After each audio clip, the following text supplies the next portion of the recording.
Assalamualaikum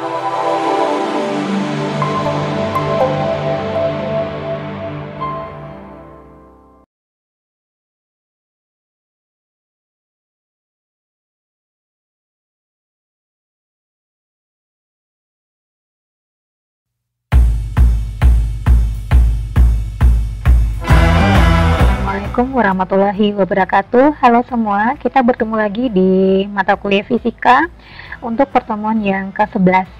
Untuk materi kali ini kita akan membahas tentang kerja dan energi, atau juga bisa dijudulkan dengan usaha dan energi.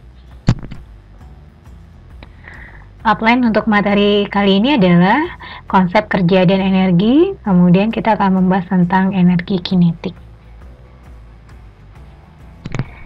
Dalam sudut pandang fisika, itu khususnya mekanika, usaha atau kerja ini mengandung pengertian sebagai segala sesuatu yang dilakukan oleh gaya pada suatu benda sehingga benda itu dapat bergerak.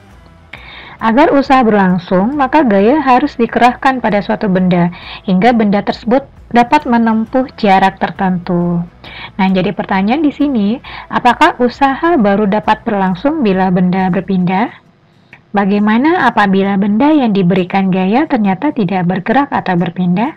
Apakah telah terjadi usaha? Nah, pertanyaan-pertanyaan ini dapat kita jawab dengan melihat ilustrasi pada gambar berikut.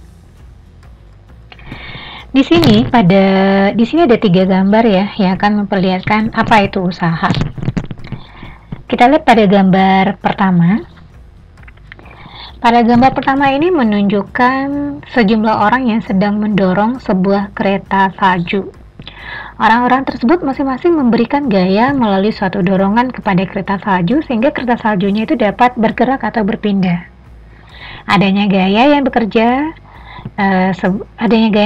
pada kereta salju ini menyebabkan kereta salju itu berpindah tempat ya, sehingga menunjukkan di sana adanya usaha yang telah dilakukan oleh masing-masing orang itu.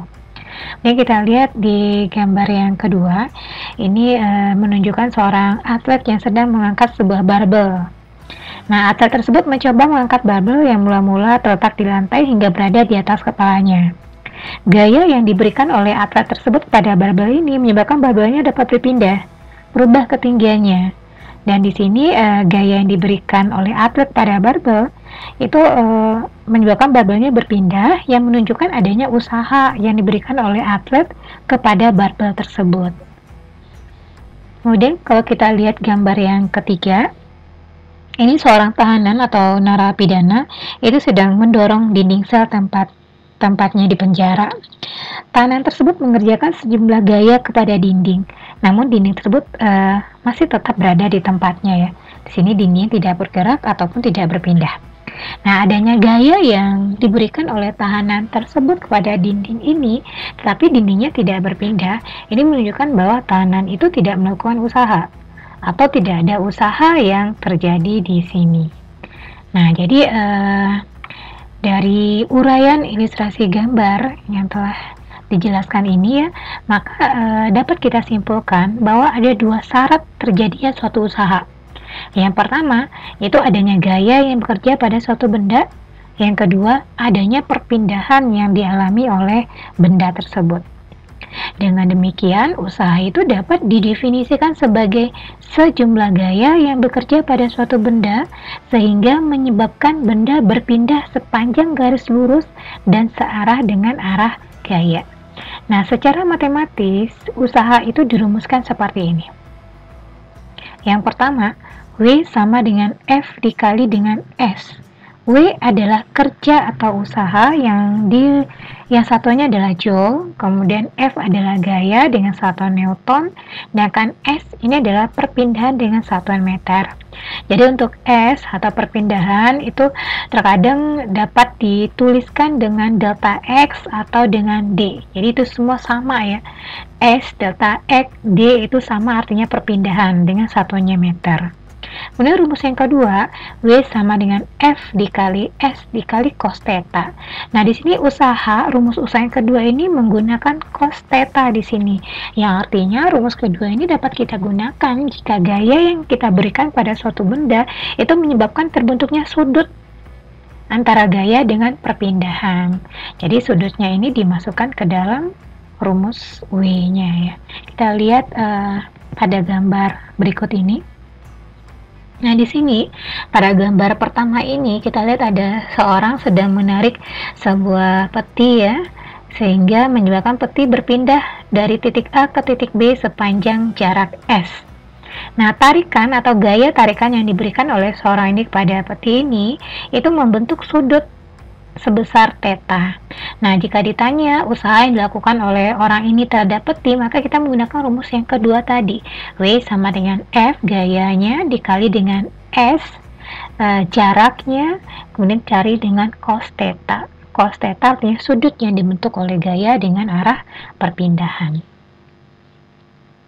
Kemudian yang jika kita lihat gambar yang kedua ini ya, kita lihat di sini pria ini sedang berjalan sambil memegang kotak. Nah, jika pertanyaan di sini apakah pria ini telah melakukan usaha, itu jawabannya adalah tidak. Jadi jika kondisinya si pria ini sedang berjalan sambil memegang kotak, ini W-nya adalah 0. Kenapa? Karena karena gaya yang diberikan pria ini kepada kotak ini arahnya ke atas, sedangkan perpindahannya itu arahnya ke kanan. Jadi di sini terbentuk sudut tegak lurus ya, terbentuk sudut tegak lurus antara arah gaya yang diberikan dengan arah perpindahan. Nah, kalau sudut tegak lurus itu besarnya 90 derajat. Jadi kalau kita masukkan ke rumus W sama dengan F kali S cos theta, cos 90 itu adalah 0. Jadi W-nya sama dengan 0. Jadi sama saja ya, jika arah gaya yang kita berikan terhadap arah perpindahan itu saling tegak lurus, maka usaha yang kita berikan di situ adalah 0. Karena cos 90 itu adalah 0. Jadi ini terkadang di soal juga kita akan menemukan tipe soal seperti ini. Jadi jika ada arah gaya yang diberikan tegak lurus terhadap arah perpindahan, maka kita tidak usah masukin ke rumus, kita udah tahu berarti W-nya itu sama dengan 0. Kita lihat contoh soal yang pertama. Berapakah usaha yang dilakukan oleh seseorang yang mencoba menarik sebuah balok dengan gaya sebesar 50 Newton, sehingga balok tersebut berpindah sejauh 8 meter. Nah, di sini diketahui gaya yang diberikan sebesar 50 Newton, artinya F-nya adalah 50 Newton, dan perpindahan sejauh 8 meter, berarti itu S-nya adalah 8 ya, 8M, S atau data X atau D. Nah, untuk mencari usaha di sini ya, karena tidak ada terbentuk sudut, berarti W sama dengan F dikali dengan S, atau W sama dengan F dikali dengan data X. Nah, Anda semua bisa mencoba menghitung berapa usahanya di sini, bisa pause di sini dan silakan dicoret-coret dulu berapa joule didapatkan usaha yang telah dilakukan oleh orang ini. Baiklah, semuanya mendapatkan 400 joule ya. Jadi ini gampang sekali, kita tinggal mengalihkan 50 Newton dikali dengan 8 meter, dapatkan 400 Newton meter atau sama dengan 400 joule. Contoh soal yang kedua, seseorang menarik sebuah vacuum cleaner dengan gaya 50 Newton dan gaya tersebut membentuk sudut 30 derajat dengan arah perpindahannya. Perpindahan yang dialami oleh vacuum cleaner itu adalah 8 meter. Yang ditanya di sini, berapakah besar usaha yang dilakukan oleh orang itu? Abaikan kehadiran gaya gesekan. Nah, jadi di sini diketahui gayanya 50 Newton, sudut yang terbentuk atau tetanya 30 derajat, sedangkan delta X atau S-nya adalah 8 meter. Nah, sudah tahu semua ya, kita menggunakan rumus usaha yang kedua di sini. W sama dengan F dikali S dikali dengan cos theta. Bisa di-pause juga di sini dan dicoba dihitung-hitung berapa joule didapatkan usaha untuk contoh soal yang kedua ini.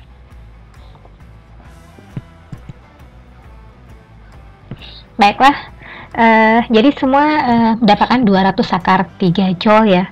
Apa bisa kita bisa kita buat dengan 346,41 joule. Akarnya diubah, kemudian dapatkan segini. Oke, jadi ini juga sangat gampang sekali karena tinggal masukin angka juga ya, 50 dikali 8 dikali cos 30. Nah, baiklah, sekarang kita masuk ke energi. Energi itu merupakan kemampuan melakukan usaha. Jadi itu pengertiannya secara sederhana ya. Energi merupakan kemampuan melakukan usaha. Secara sederhana atau pengertian yang masih bersifat umum. Secara umum, tanpa energi kita tidak dapat melakukan kerja. Contohnya, jika kita mendorong sepeda motor yang mogok, usaha alias kerja yang kita lakukan menggerakkan sepeda motor tersebut. Pada saat yang sama, energi kimia dalam tubuh kita menjadi berkurang, karena sebagai energi kimia dalam tubuh berubah menjadi energi kinetik untuk sepeda motor. Nah, usaha ini dilakukan ketika energi dipindahkan dari satu benda ke benda lain ya. Dari energi kimia dalam tubuh kita pindahkan menjadi energi kinetik untuk sepeda motor. Nah, ini contoh ini juga menjelaskan tentang konsep kekekalan energi, yaitu jumlah total energi pada sistem dan lingkungan itu bersifat kekal alias tetap. Jadi energi itu tidak pernah hilang, tapi hanya dapat berubah dari satu bentuk ke bentuk energi lainnya. Nah, perubahan energi dari satu bentuk ke bentuk lainnya juga disebut dengan konversi energi.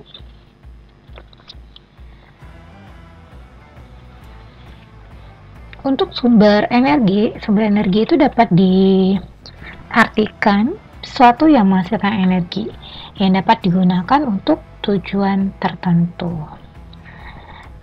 Untuk konsep bentuk energi itu tidak terlepas dari perubahan energi atau konversi energi ya, karena yang berubah di sini adalah bentuk energinya. Seperti air yang telah kita didihkan, air yang mendidih ya karena sudah dipanaskan, itu nanti mampu menggerakkan baling-baling kertas. Nah, peristiwa ini terlihat konversi energi atau perubahan energi dari energi termal pada air menjadi energi kinetik atau gerak pada gerakan baling-baling kertas. Nah, kemudian contoh lainnya, contoh konversi energi itu seperti jika seseorang meletakkan bola di tempat yang lebih tinggi, kemudian bola tersebut menggelinding ke bawah. Pada saat bola itu berada di tempat yang tinggi dan diam, itu bola ini memiliki energi potensial. Dan ketika bolanya bergerak menggelinding ke bawah, itu energi potensialnya berubah menjadi energi kinetik.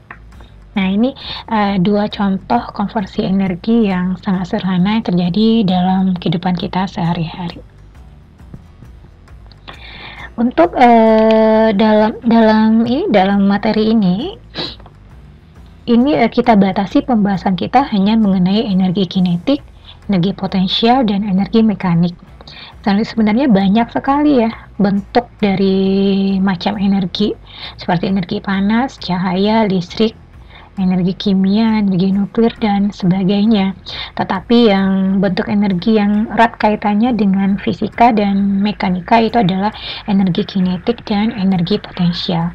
Jadi kita batasi pembicaraan kita ke dalam dua bentuk energi ini ditambah dengan energi mekanik, yaitu gabungan dari energi kinetik dan energi potensial. Kita masuk ke energi kinetik terlebih dahulu.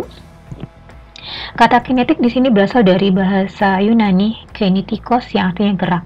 Jadi energi kinetik itu berupa energi yang dimiliki benda karena adanya gerakan atau kecepatannya. Secara sistematis, energi kinetik itu dirumuskan seperti ini. EK sama dengan setengah M dikali V kuadrat. EK adalah energi kinetik dengan satuan Joule, M adalah massa dengan satuan kilogram, dan V adalah kecepatan dengan satuan M per S. Kemudian kita lihat ada persamaan yang kedua, W sama dengan EK atau W sama dengan delta EK. Ini persamaan ini menyatakan bahwa usaha total yang bekerja pada sebuah benda itu sama dengan perubahan energi kinetiknya. Pernyataan ini merupakan prinsip usaha dan energi. Prinsip usaha energi ini berlaku jika W adalah usaha total yang dilakukan oleh setiap gaya yang bekerja pada benda. Jika W-nya positif, jika W yang bekerja pada benda itu positif, maka energi kinetiknya bertambah sesuai dengan besar usaha positif terhadap benda tersebut. Tapi jika usaha atau W yang dilakukan pada benda bernilai negatif, maka energi kinetik benda tersebut akan berkurang sebesar negatif W tersebut. Nah, kita bisa lihat di contoh soal yang keempat ya. Seorang atlet itu melontarkan bola tolak peluru bermassa 4,2 kg dengan kecepatan 12 meter per second. Yang ditanya di sini, berapakah energi kinetik benda itu? Nilai EK-nya ditanya, kemudian berapakah usaha yang dilakukan oleh atlet itu? Nah, jadi di sini untuk contoh soal yang keempat ini diketahui massa 4,2 kg, kemudian kecepatan V 12 meter per second. Ditanya EK dan W. Nah, ini bisa semua ya saya rasa ya, karena kita masih menggunakan rumus sebelumnya, EK sama dengan setengah M kali V kuadrat. Sedangkan untuk mencari usahanya, sesuai dengan teorema usaha energi tadi, itu W sama dengan delta EK. Berarti usaha sama dengan perubahan energi kinetiknya. Berarti berapa besar energi kinetiknya, segitulah besar usahanya. Jadi bisa dipause di sini, dicari dulu, dicoret dulu berapa besar energi kinetiknya dan berapa besar usahanya.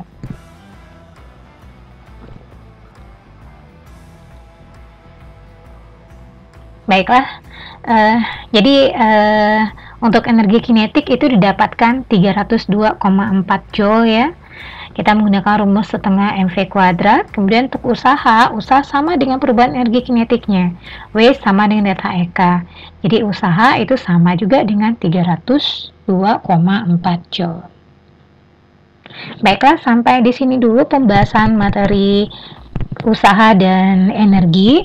Kita akan lanjutkan ke video berikutnya ya, yang akan membahas tentang lanjutan dari materi ini, yaitu tentang konversi energi.